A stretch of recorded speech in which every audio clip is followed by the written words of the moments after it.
This guy's facing 98 years in prison for this Facebook market scam, and is hands down one of the most diabolical ones I've heard of in a while, because the dude just got caught running a car selling scam so absurd that it sounds like the plot of a stoner comedy. Like, it sounds kind of like the plot of something from like a Nathan For You episode. Jackson County prosecutors charge a man accused of selling used cars online, then stealing them back. They believe he was finding his victims using social media. Okay, wait, excuse me. He stole a car from Facebook Marketplace and then stole it back and then repeated that over and over again.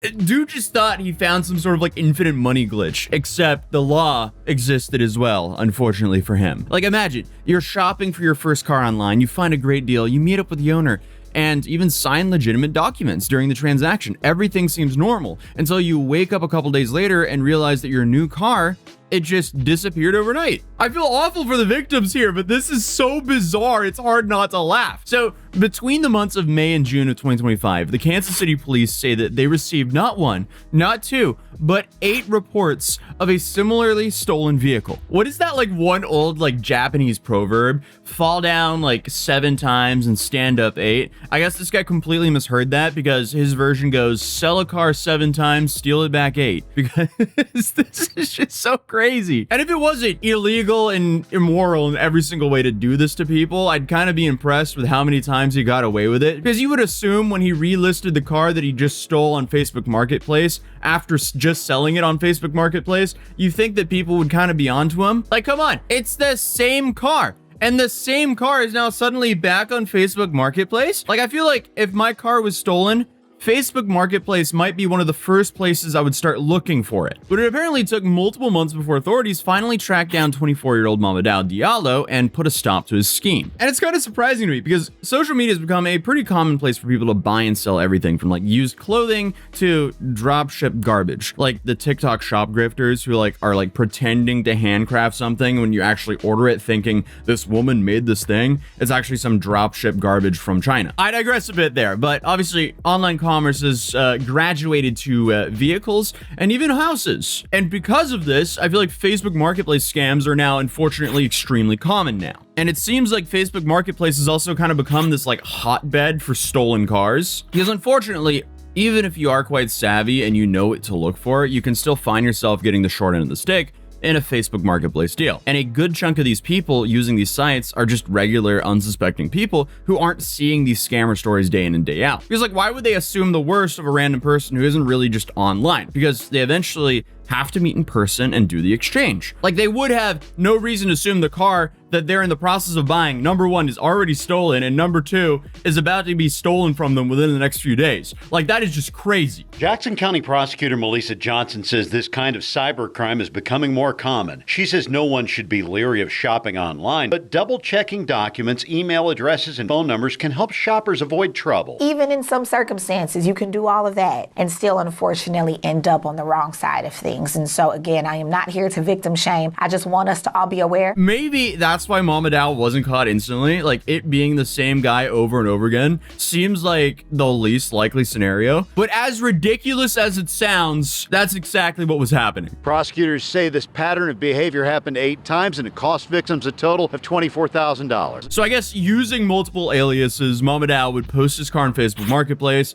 sell it for cash to an innocent victim, and then days later he would steal it back just so he could post it back up again. Come on. Imagine you're the victim here though, and you buy a car off of Facebook Marketplace, it's stolen a few days later, and you're like, well, I guess I need a cheap car again. So you go back to Facebook Marketplace, you find a similar car that you just had, you show up, it's the same guy, and then it's the same car. That would be an awesome plot for a movie. Honestly, this whole thing in itself is kind of like a awesome plot for like a extremely scuffed like stoner comedy, but that would make it funnier. But still, the fact that this like operation wouldn't immediately raise alarms is so beyond me. Like 8 times, I still can't get over stealing the same car back 8 times for months on end. So apparently he would go as far as to provide what seemed to be legitimate titles and bills of sale during the transactions, which likely eased buyers' concerns. And that is like if they had any concerns in the first place, because obviously it is a little bit sus buying things off of a dude you don't know, especially off of a marketplace, but people do it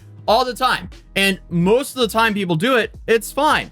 Unfortunately, there are a small amount of people who sell stolen cars and apparently steal them back for you. But also, those documents would also explain the 8 counts of forgery that he was just charged with as well. And what I am curious on as well is if he had like fake IDs and different profiles for all these aliases too, or if he was just using the same name and account. I don't know. But no one at the DMV noticed the same car was just continuing to be sold and re-registered over and over again, just in a short span of a few months. Like, this is, again, it's so crazy that he got away with this for so long. Like, this is just so confusing to me. Like, how did he get away with this for so long? Like, you would think he would get caught the first time, and if not the first time, the second, or at least by the third.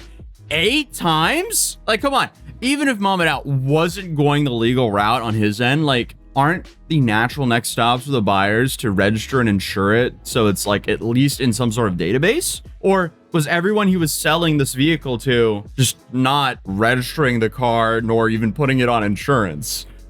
I don't know, man. Prosecutors aren't saying how Diallo found the car after the original sale was complete. Sales managers in the used car business recommend buying cars at a reputable car dealer. I hear about people getting their cars stolen all the time. John Prenzler manages Auto Bank of Kansas City on East Truman Road. He says online car customers should get a signed bill of sale from their purchase and register their cars with the state as quickly as possible. The news clip does say the authorities don't want to say how Diallo tracked down the cars after selling them, but does mention registering and insuring new vehicles as soon as possible. So maybe that was the problem. The car wasn't even their possession long enough for that to even happen. So what he might have been doing is spawn camping the literal car that he just sold. Like, what if he like sold it like at the end of the night, like after the DMV was closed, and then he stole it back that night? Who knows? That would be crazy though. And honestly, tracking a car can be as simple and eerie as just throwing an air tag in it. And also, I mean, he was clearly very familiar with that car since it's been back in his possession a whole bunch of times. So he had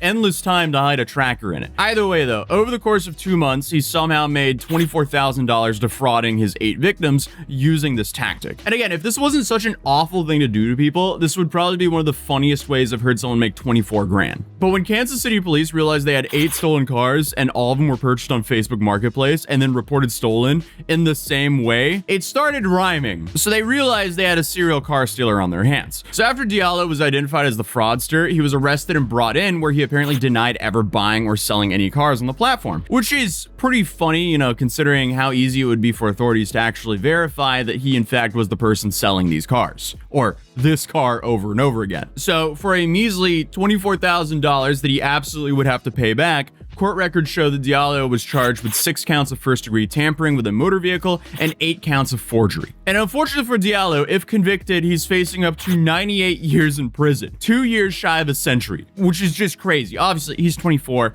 This means he could potentially spend his entire life behind bars because of possibly one of the dumbest schemes I've seen in forever. Obviously, he's not going to get anywhere near that, but still, the odds are he's probably going behind bars for a minute. But unfortunately for him, on top of this, he also has holds from sheriff's offices in 3 other counties. And not to mention, he's also been charged previously with multiple counts of tampering with a motor vehicle, stealing a motor vehicle, and aggravating fleeing from the police. And this was only in 2025. So the same year this all happened, which means he may have not even been sentenced for those charges that he did earlier in 2025.